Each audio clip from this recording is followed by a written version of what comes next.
I always had a desire to want more. So I don't know if it was genetics or if it was just luck or just me running. A lot of it is running into the right people to help guide you and looking for those right people and taking the right path. As dads, we have a ton of priorities that pull us in many different directions. We are not alone in this, and because of that, we should share what works and what doesn't work. We need to be our best selves first. Then we can be the best husbands and dads that we can be. The best way to share these tips is through the Ambitious Life podcast. My guest today is Mike Carpenter, Marine Corps, JROTC, instructor, leader, mentor, father, and husband. Welcome, sir. Hoorah. Thank you. Thank you for having me. Very glad to be here. Absolutely, buddy. So we obviously met on LinkedIn and things like that. I know who you are. I know you well. Tell the people, a little bit of background, how we met, what you're about, and we'll go from there. All right. Sounds good. Well, I was retiring from the Marine Corps. I just retired in October of 2020 last year. And I was trying to build a brand for myself, trying to network, trying to figure out how to successfully transition from an active duty of 20 years in the Marine Corps back to civilian life, and excited to be a civilian, but wanted to do it smartly and try to meet the right people to help me along the way. And I know that LinkedIn was an awesome tool that I could utilize to try to build that. And I've been on LinkedIn since 2009, but I never really fully utilized the first potential until I started to transition out of the Marine Corps, and then trying to use some other sites. So I found Quad Meets, and Quad Meets was awesome. I was like, wow, I get to meet lots of people at the same time. And then this is where I ran into Dusty, who happened to be finances, which is one thing that I've been trying to work on since I was little, because I grew up in kind of a poor family, very low income. We moved around a lot, transitioned from a lot of different schools. I was a single mom that was going through a lot of different jobs, working 2 or 3 different jobs to try to make ends meet. Sometimes finding money in Bibles at the great times. Yeah. So I never wanted finances to be an issue, and I always wanted to work towards that. And I wanted stability for when I had a family someday. So any opportunity I met anybody that was dealing with finance, I was always skeptical of companies or investments or things like that, but I was always willing to take in knowledge. And once I got an opportunity to actually meet you through the Quad Meets, and I realized that it didn't really cost me anything to get information, I was like, oh wow, this is perfect. Why not do this and learn more about it to try to build for my future? And it's been awesome, because you've been awesome, and meeting all these other people on LinkedIn has just been an incredible experience. And it's helped me with my transition. It's helped me to help other people, because I've always wanted to help other people along the way as well. Love it, man. And speaking of that, helping other people, you're really forming young adults. So, you go from the Marine Corps, 20 years, you've learned all sorts of leadership and things like that. Now you're passing that on. So speak a little bit about, what your job is and what you're doing now. Okay. When I was in high school, I did Army ROTC. So I had some experience with ROTC, and through the 20 years, I honestly wasn't even thinking about ROTC. I wasn't thinking of it as an option. For me, after 20 years, I was like, well, I want to do something when I get out. I want to work with youth. I was thinking maybe substance abuse or drugs, because I had experience with that growing up as well, hanging out with the wrong individuals. And I just wanted something doing with youth. And I was talking to another mentor of mine who was a real estate agent, who was a former sergeant major. And he recommended ROTC. I was like, you know what? Absolutely. I don't even know why I didn't think about that in the first place after 20 years in the Marine Corps. That would be an easy transition to jump over to continue to do something, still be in uniform. Even though I was ready to be a civilian, I was like, I did my 20 years, I'm ready to be a civilian.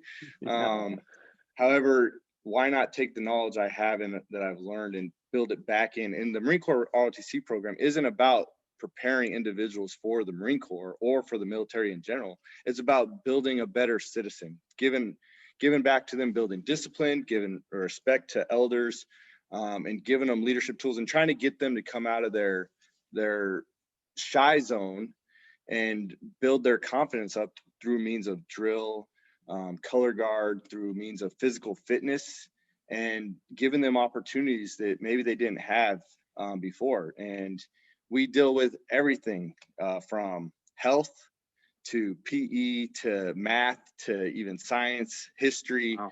There's a lot of different things that the program offers, and the primary objective is not to prepare them for the military. It's to prepare them for better opportunities in college, better opportunities for jobs, because we also go over job resumes and things like that. We cover a lot of stuff that people don't really realize that we do, but that's what all the RTC programs are for. And I think it's a great program that the school I'm actually at makes all freshmen go through it. So I get Wow, so it's mandatory. Yes, it's mandatory for all freshmen. So we have over 200 freshmen. Okay. So it kind of dwindles down as they go up, because they're all thinking like, it does help you for the military. It absolutely gives you a step up, but it also gives you a step up in other things. I don't think a lot of people have realized that. Yeah, no, I totally believe that. So, speaking of the kind of discipline and everything you get from the military, one of the things that I really focus on is just kind of mental strength, mental fitness and stuff like that. So one of the main questions I always like to ask is like, do you have some kind of mindfulness practice or some kind of meditation or prayer that you do on a daily basis? We do it in the Marine Corps, but for this program, we do talk about mental stress. We talk about physical stress. We talk about there are definitely a bunch of different levels of stress and being mentally prepared for stuff that we do talk about and that we have throughout our program. So we incorporate physical stress a lot, which in turn will drive their mental stability a little bit up, because a lot of them come out and they're like, we crush them. I love that. Well, we what about crush 'em. what about you as a dad, as a husband, as a man? Do you have your own practice? I do. And everyone, so based off of all my experiences, everyone has different leadership styles that they like to follow. Everyone has different things. Some people like that person is hard on them all the time, and some people like the people that can pull them aside and talk to them. So there are some cases where we just scream and yell, and there are other cases, well, there's obviously something wrong. Let's pull this person in, find out why. There's always a reason why behind they're not performing or they're not doing something. And there's been they're going through a lot of stress. There's stuff going on at home, and they just don't want to talk about it, or they're not comfortable with it. There's stuff going on with other students at school. We stopped a fight the other day because an individual came up to talk to us about they didn't feel comfortable walking out because someone was threatening, but they didn't want to give us a name. We just started ping-ponging around, and we was able to finally, I was like, oh, we'll figure this out without making them feel like they're going to get punished even more by this other person because they ratted them out or something. So we have our ways and means of figuring out stuff without getting to them, but earning their trust, first step, earning their trust and confidence in us and building a relationship is absolutely important. And I do that by means of just continuously talking to them, tell them, hey, if you absolutely need anything, call me 24/7. We have teams, we have messages. We're absolutely available, and any of the other teachers available. If you don't feel comfortable talking to me, talk to one of them, but you have to reach out to somebody and talk to us. And we have amazing classes on all that stuff. And does that help you with your own kids? It does. I try to treat them as my own kids at school, but it helps me when I come home to realize what my kids are doing in school and how they're performing in school and how I can better help them too. Because these kids sometimes don't want to talk to their parents, and they talk to us about there's some that just don't get along with their dad. Like they feel like their dad is constantly. I've had a boy, he talked to me about his dad. He feels like his dad constantly after him on his tail, doesn't want to give him credit for anything. And I just talked to him, was like, hey, the dad maybe he just wants, and I tried to like take the parents' side without like telling him, because you don't know all the story. You're only going to get one side. There's three sides to every story. Every time I talk to someone, I always have to try to keep an open mind, and I have to be that devil's advocate and say, well, maybe they're thinking on this side. And he's like, well, you know what? I'll try that out. I was like, the dad just wants to feel like he's in charge. He wants to be the one. If you're going to argue with him, of course he's going to stick to it and say, just apologize to him. Say that you're sorry, even if you don't think you're wrong. You probably are, but you're not going to think you are. Tell him you're sorry and ask him, what exactly do you need me to do? Like, if you come up and you tell someone I'm absolutely guilty, you're taking all their power away, because now you're not trying to defend. People get defensive. Right. And that's something I think we could They're use. Yeah. And I think that's something you could use for any kind of just human interaction and communication with other adults and stuff like that. So thinking about like going through the Marine Corps for 20 years, thinking about like being in their place, what do you know today that you wish you knew 20 years ago? Finances. Definitely finances. And then just I'm very stubborn. I'm stubborn, and I wanted to experience a lot of things myself instead of listening to other people. I wish I would have looked for more mentors sooner.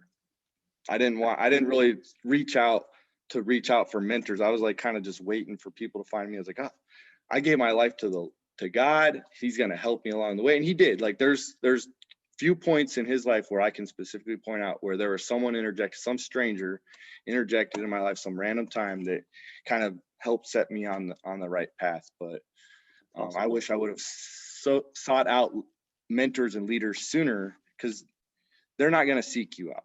They're really not. And that's why I tell the students, like, if you really want something, you got to seek mentors. People want to help, but they're not going to try to just go around and try to help people. There's only a few that they'll like, well, I know that guy has potential, I'm going to go after him. But there's so many people to help that they have to pick and choose who they're going to help. And you're probably not going to be one of them unless you seek it out so that you want it. Right. And as I'm listening to that, I'm thinking about like, you don't get what you don't ask for. Yes. If an unasked question is always no. Yeah. Unasked question. I love that. Where'd you get that from? I got that from one of my leaders a while ago. I don't remember who it was specifically, but I did get that. I love it.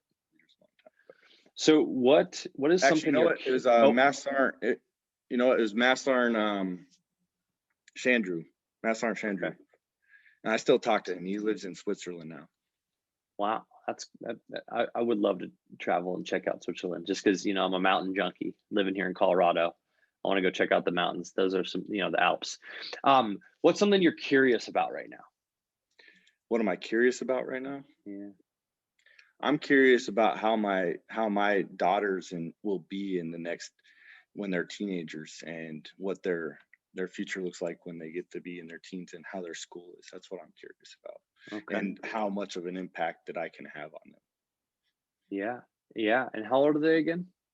So I have an 11-year-old, Jasmine, who lives with her mom, and then I have a 5-year-old and a 4-year-old who live with me and my current wife. Yeah, I think that's the biggest challenge for us parents is obviously when we were growing up, times have completely changed, and the challenges of raising kids is different. I won't make a comment about being any more difficult or anything like that. It's just it's different. We have technology and things like that.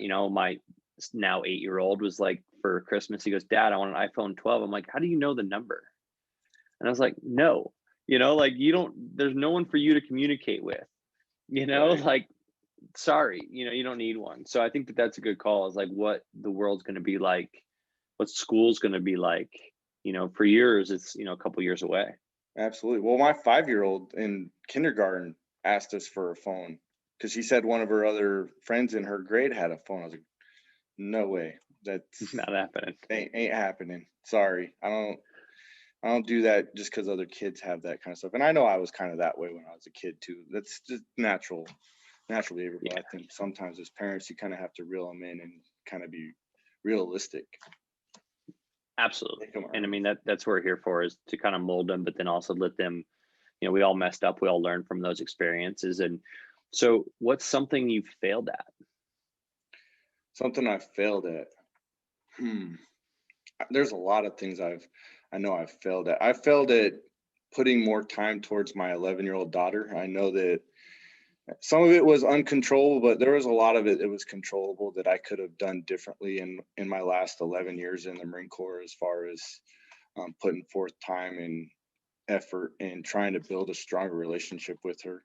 And they know that, and I've told them that, just because I've been distant, I've had a harder time connecting and calling more often, and I still struggle with that communication piece, just because I think guys are a little bit different with the way they communicate than girls, and I've read books on that, and I always worried about that relationship. That's why when I retired, like, I wanted to retire at 20, mainly so I could get over here before she was a teenager to try to build a strong relationship, because by the time she's 18, if I didn't do that, she'd be way gone.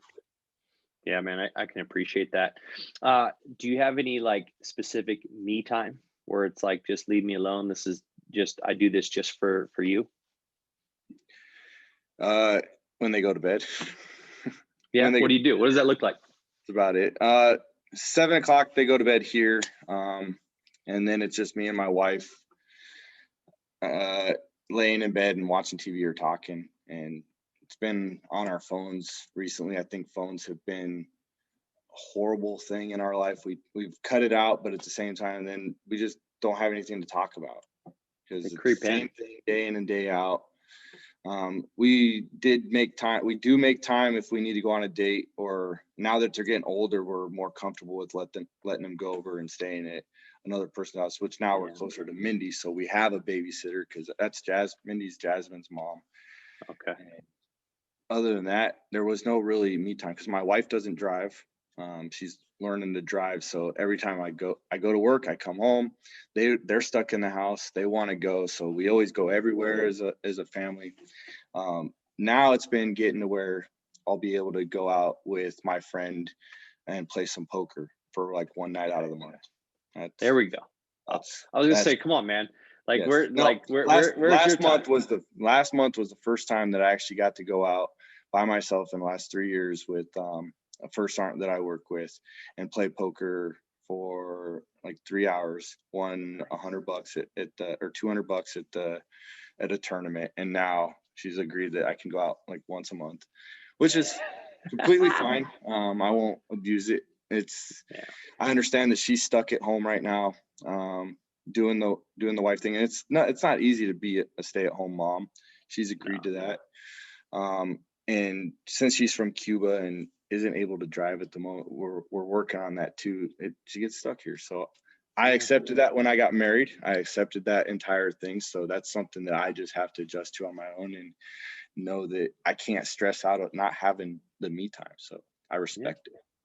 Yeah, I respect you for, understanding the situation and things like that. And, one of my things is we need to be our best selves, our best husband, best dads, things like that. We do need to do certain things. And so one of the things that, we were kind of chatting about yesterday was about burpees, and, doing, you had a big goal now, which I think was crazy to begin with. And the fact that you got 1,800 of them done was incredible. But what is like physical activity? What does workouts look like for you? Workout is, so we do physical fitness with our students Tuesdays and Wednesdays, and then throughout the week, I do pull-ups here and there, because we have a pull-up bar. I'll do push-ups with the students. I'll do sprints. I don't have a set physical routine, just because I walk over 20,000 steps just at the school a day. Wow. By myself, because I'm constantly walking, so the teachers have to move from room to room because of the coronavirus. And I have to go pick my students up and bring them over to my class to bring the students over. The students don't move from room to room. They usually stay in their same room, and all the teachers move. The ROTC instructors, since we teach something different, we have to bring them to us and then take them back. So we do a lot of walking around the school in that sense. And I have to drive an hour to work and then an hour home. So I leave here at like 5 in the morning to get there at 6. I'm the first one in the building, because that's the way I like it. That's where my me time is at for that first hour, to just try to get in the groove, work on some stuff. I could work out then, so I'll do minor stuff there just to keep up with the preparing for the day. But my workouts are challenges off of TikTok or Snapchat. I have some friends on there and we send out challenges. Right now I'm trying to do 100 V-ups a day. And that's where I get that's where I got stuck into the 3,000 burpees in the month of December, was because of that. And I got up to 1,800, hurt my back, and I tried to continue on, and I couldn't walk for like a week. So I was like, I better not do this. So I didn't do anything for a month. I finally got better, and now doing those challenges again. But I was like, all right, I gotta know my limit and not push it. So that's just something that, I'm kind of thinking about as you're talking about that, where it's like 0 to 100, Yes. so it's like, cool. So yeah, I could do 100 burpees once a week, but why not do 100 every single day for 30 days straight, or like time turning down a challenge. Yeah. Or hey, 100 V-ups, why don't we just, instead of doing 100 once in a week, let's do them every day. Yes. I jumped right into it. I'm doing that, yep. But then after the V-ups, I was doing a set of 25 V-ups, and then I would hold my feet 6 inches. So you do it like hello dollies, and then you hold it I would hold it 6 inches, and I would take the weight, and I would do 10 sets holding 6 inches with the weight. Dang, dude. To try to good core and keep up with the students. And a lot of it's just to show the students that it doesn't matter what age you are, you can still continue to do this kind of stuff and show them different techniques. Well, hey, that's what I tell, Carson, my 8-year-old. It's like the reason I work out every day is so that, when you're 18, I'm still stronger than you. I want to keep up with them. And that was literally a conscious thing for me, where now it was like, hey, if we have kids at 30, well, then I'll be 48 when he's 18. Like, I'm still pretty young at that point. Yes. So let's see what happens. Obviously I have 2 boys, so it's a little different than 3 girls, but it is what it is. But what's your overall diet look like? Do you have a diet? Do you follow a diet? I don't have a diet. I try to stay away from, as long as I physically fit, I'm good, but I do need to work on my diet. My wife does all the cooking. It's a lot of Cuban stuff. We eat a lot of rice. We eat a lot of chicken anyways. We always have vegetables and fruits during the day, snacks. So breakfast, I skip breakfast. I have coffee on the way to work. Every once in a while I have oatmeal or a banana, and I kind of just skip breakfast. And then by lunch, it's like chicken and rice most of the time, because that's what we have, or ribs or pork or something that she made. It's small. I eat a lot of like nuts, like walnuts and almonds. And Sweet. Then at night, regular dinner, and I eat too much bread. I'll admit I way too much, because I like the bread, and I have wheat bread and I have regular bread. And then I've had a really bad kick of ice cream lately. If we have it, I have ice cream like almost every other night. But as long as I was PTing, I was good. If I stopped PTing, I got up to 200, I was like, oh, I cut out the sweets. When that happens, I have 0 sweets, and I get back down to 195, and I kind of monitor it with my weight. If I'm going up, then I curve my diet. I don't drink alcohol. Beer. I don't drink beer. I drink like wine occasionally with my wife, or I'll have like a rum and Coke occasionally on the weekends, but not during the week. It's usually on just Saturday or Sunday. And it's a social drink. It's never ever to get like hammered or drunk, and I don't even really get tipsy anymore. Like, it's just because the kids get you up early, so it you can't sleep it off and things like that. And I think that I'm really so curious about people's diets, and everybody has their kind of gospel and what they think, hey, what works for me should also work for you. And I think that definitely not true. No, absolutely. From my personal experiences, it's definitely not true. I've lost weight. I've gained weight I had a metabolism where it was hard for me to gain weight. I had to take whey protein. When I entered the Marine Corps, I was 145 pounds, like same height, 6'2", 145, been super skinny. Like this shirt here, this full is like hanging off my skin. And I gained 30 pounds when I went to Iraq because I was in the gym and I was lifting lifting weight, and that I felt healthy. I still felt good, even though I went from 145 to like 190 in Yeah. 6 months. Wow. And now that's where I've stayed at for the last 14, 15 years, was right between 190, 200. The max I've been was 207, which I felt horrible at 207, 209. I was like that in January. I was like, oh, I'll lose it all after January, because I was just eating everything. I didn't care, and I'm tired walking up the stairs. Like, no, I can't do this. So I worked hard, and I got back down to 195 in 4 months, and that was mostly diet, because I injured myself from trying to run or do swimming. I was doing swimming and all kinds of stuff. I injured myself, so I just changed my diet. And when I changed my diet, I was able to lose weight. I took out all the sugars, wasn't drinking anything but really water, and milk, and chicken and rice and fish, and shaved everything without having to exercise as much, just eating less. And I always say, you can't exercise your way out of a bad diet. No, you cannot. People think you can, but again, there's the fitness side of things, and to your point, then weight and the way you look in a mirror, weight on the scale is just, it's all diet. Yes. I've lost more weight by diet and changing what I eat and how much I eat than I have ever by physical fitness. Yep. So I got a couple more questions on this, and then we'll kind of move on to the financial piece. But this is just kind of something I was thinking about as a dad. What is something that, your kid stops eating that you will always finish off for them? Oh yeah, that's it depends. If we're out, it's worse if we go out to restaurants. We don't eat out that much. I'll always finish like their macaroni and cheese. If they're eating macaroni and cheese, I'll finish that. I'll always finish like their salads, if like it's avocado or vegetables that they don't eat. I'll eat that. And then meat. If they have meat on their plate and it's like chicken or something, I'll finish that. Okay, I love it. That was just something that I was kind of thinking about the other night when Carson actually was like, Dad, I left my crust for you. So we made like homemade pizza, and he was like, Dad, here's my crust. So you've listed some good ones, but the crust is always something that. I don't think I'd finish the crust. Like, nah, you can. You're good. My wife will eat the crust, though. My wife likes crust. All right. I love it. So Lance Armstrong said, pain is temporary, quitting lasts forever. What does that quote mean to you?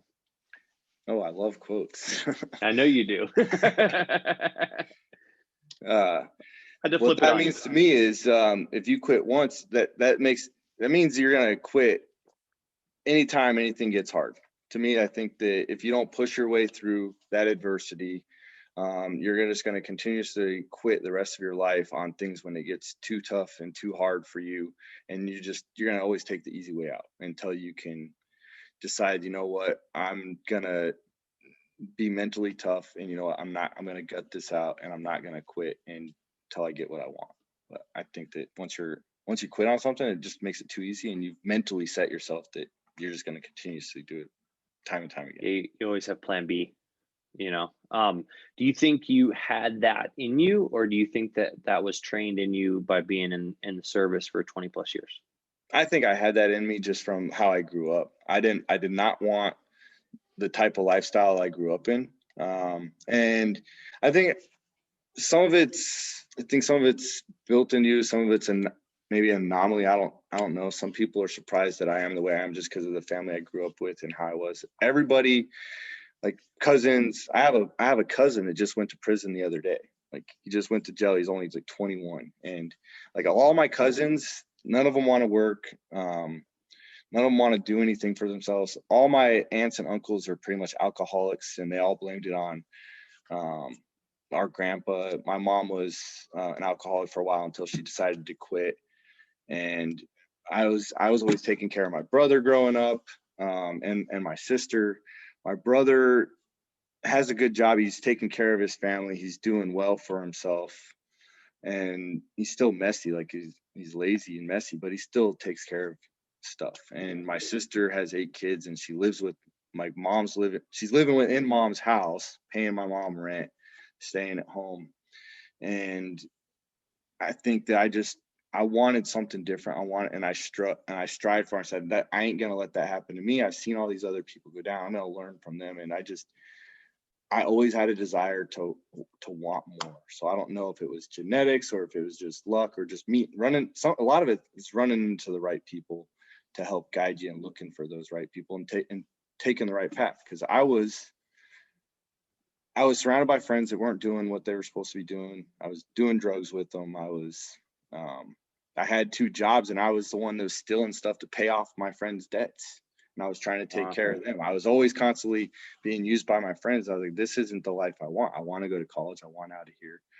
Military was my way out. That was and I wanted to go to school first, but recruiter talked to me and was like, travel, money, stability, dependability, challenge. I was like, yeah, I want all that stuff. And ain't nobody gonna tell me no. Like, I'll listen to anybody. Like, I'll do what I need to do. And I've been working since I was like 12 because I had to go to work to buy my own stuff. And my mom always told me, like, oh, you should be a lawyer because you're good at manipulating people. And I always worked with teachers. You know, I was friendly to everybody because like, that's how I'm going to get what I want. I just talk to them, be nice, do my grades and do what I'm told, you know, and I manipulated a lot of people. I stole from a lot of the jobs that I worked at when I was a teenager just because people trusted me. So I didn't want that to continue to be the case. And I knew that something needed to change. I needed discipline. I needed something challenging, and Marine Corps helped mold all the potential I had through that process of me listening and finding the right kind of leaders throughout the way. Yeah, that's amazing. And I think that, you know, that's something to be said about, like, or you said it, where there's certain mentors that sent me down the right path. So if I'm thinking about the math of it, you were already in when 9/11 happened. Is that right? Yes. I wanted to go in. No, yeah, I was already in. I joined right before 9/11 because I joined in 2000. I originally wanted to go in as infantry, and my recruiter said, no, you're too smart for that. I had a 112 G ASVAB score, and he's like, you could be anything you want. I was like, well, let me be an MP then, because military police officer, that's like infantry. I'll be close to the action. I wanted to be close. I wanted to see if I could handle that type of action. He said, no, you have theft on your record, so you can't be MP. Okay. See what theft got me. Yeah. However, so I was like legal admin. My mom said I could be a lawyer, and I ended up getting stuck with administration, it's really a blessing in disguise. And that's another thing. I believe everything kind of happens for a reason, because 9/11 happened a year and a half after I joined. And since I was an administrator, I wasn't like going directly there. I had to volunteer to get stationed in Iraq. Okay. And I had to volunteer to stay over there for another 6 months. And even while I was over there, since I was a sergeant, they didn't let me go on the convoys. They kept me in the office because I was a senior person to take care of all the stuff. And then they flew me from place to place. I was like, I just I can't get any kind of action here. I wanted to actually see if I would have went in as infantry, I could have been on the front lines. I might not even be here. Like, I could have had several injuries. I could have purple hearts, like lots of different things. So I think that all that stuff happened for a reason, is a blessing. And sometimes you just don't pick it. You just make the best of the path that ends up for you. And I got lucky to do that. No, that's awesome. And I'm just so curious about kind of like our generation, and we were all coming of age around when 9/11 happened. And I heard a quote the other day that someone was like, man, I wish, like, I never wish we have to go through 9/11 again, but I would love to go back to 9/12 when everybody was like flying American flags, everybody was waving to neighbors. And I was like, that's an amazing moment. And I agree with them.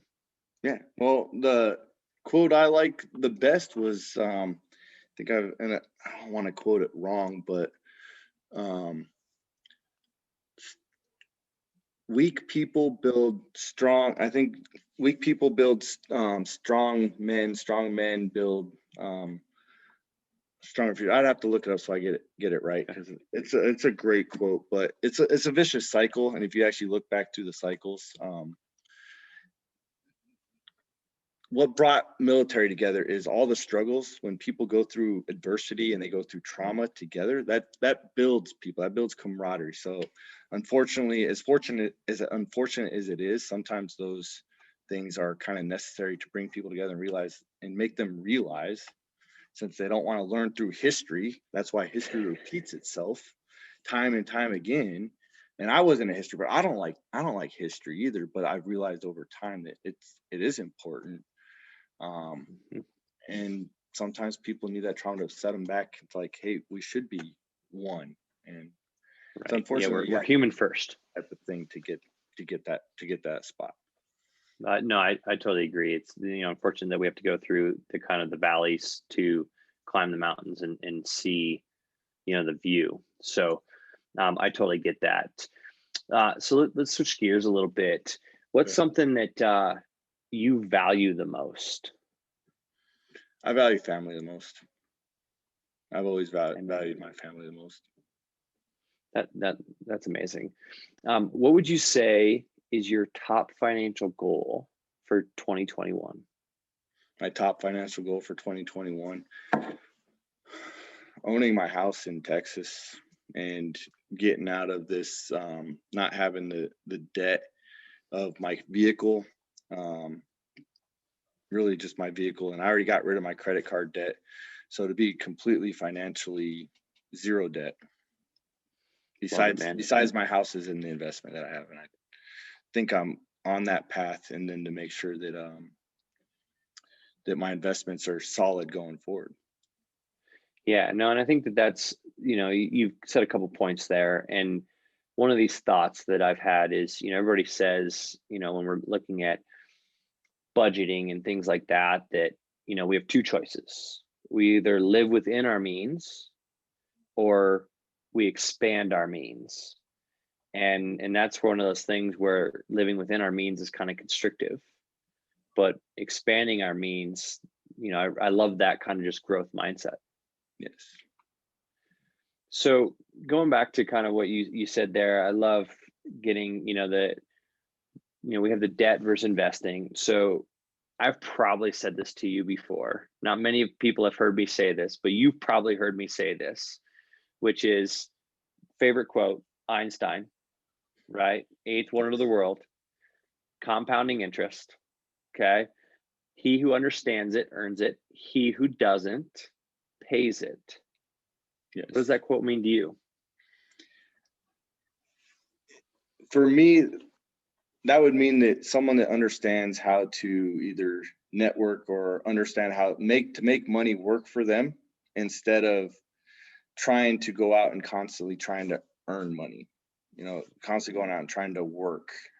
You have to be able to understand how it works, understand how you can make the money actually work for you, and understand the circumstances around you.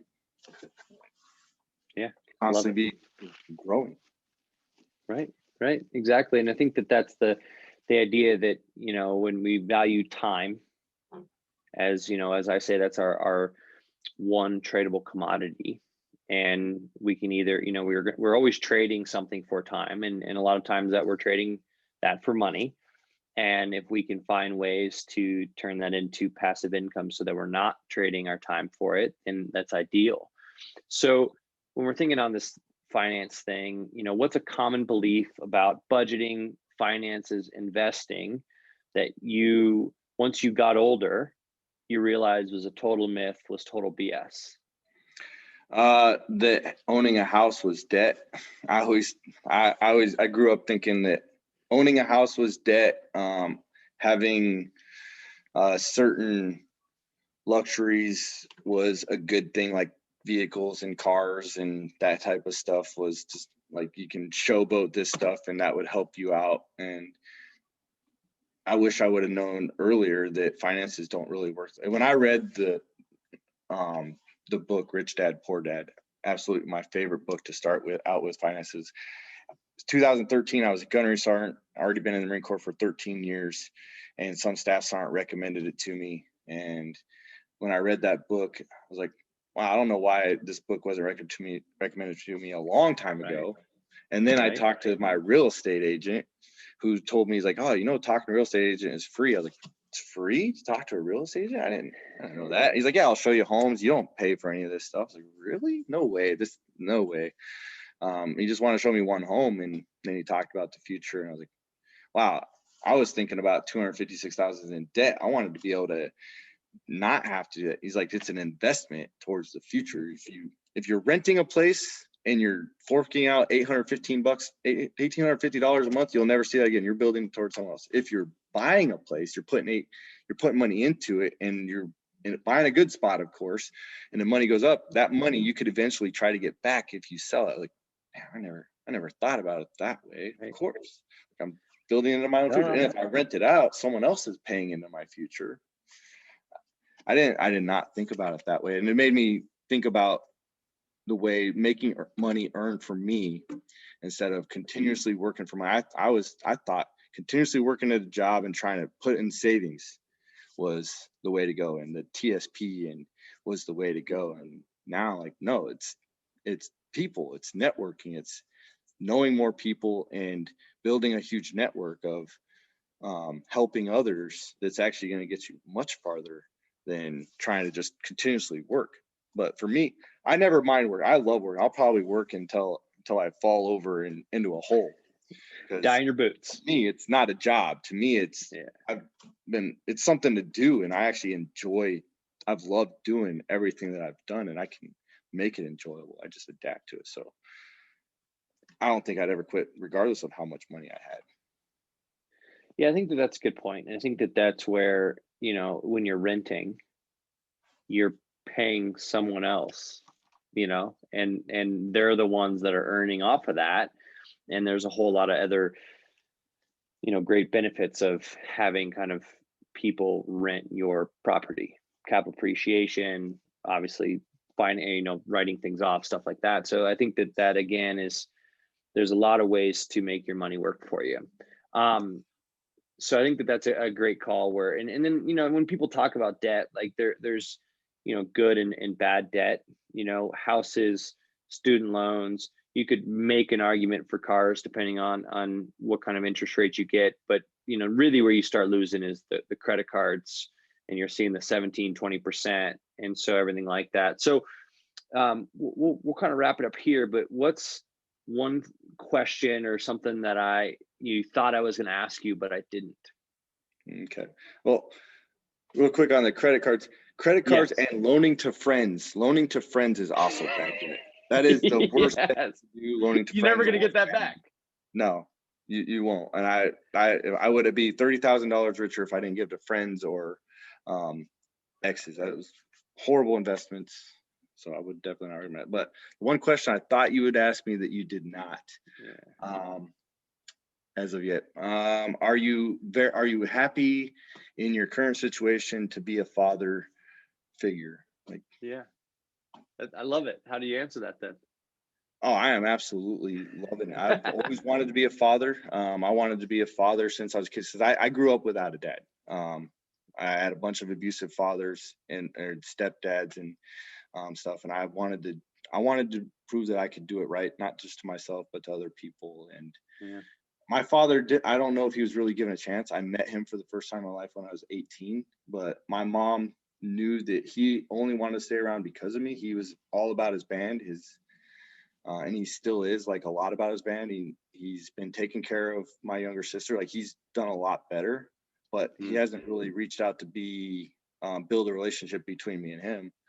And I felt like that was more on him. I gave him an opportunity at 18. We talk occasionally, but there's nothing there. He's just a sperm donor at this point, and just someone I know. And I don't hate him for it. I don't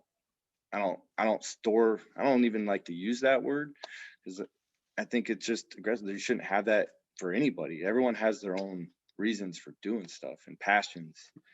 And I turned out just fine without him. So I just want to be there for my kids and be better than what I can. And then other kids too, because I was in I was a mentor for the Big Boy, Big Girls Club.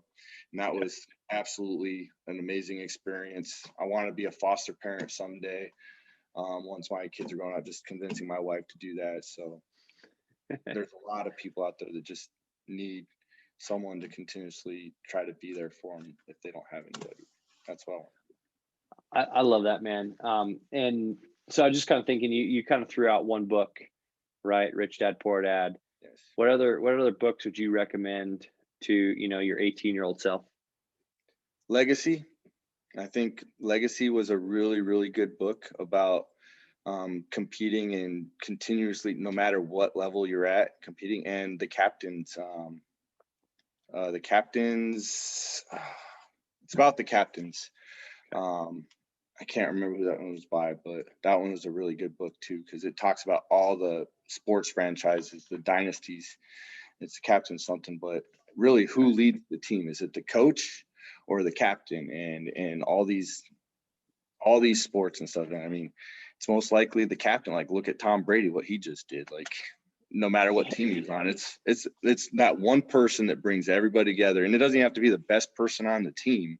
It's someone that can bring everyone together in group. And I like to always try to, at home, I hung out with everybody growing up as a kid. I hung out with like the juveniles, the nerds, the geeks, like new kid coming to school. And that might have came because I moved from school to school every 6 months because we moved around a lot.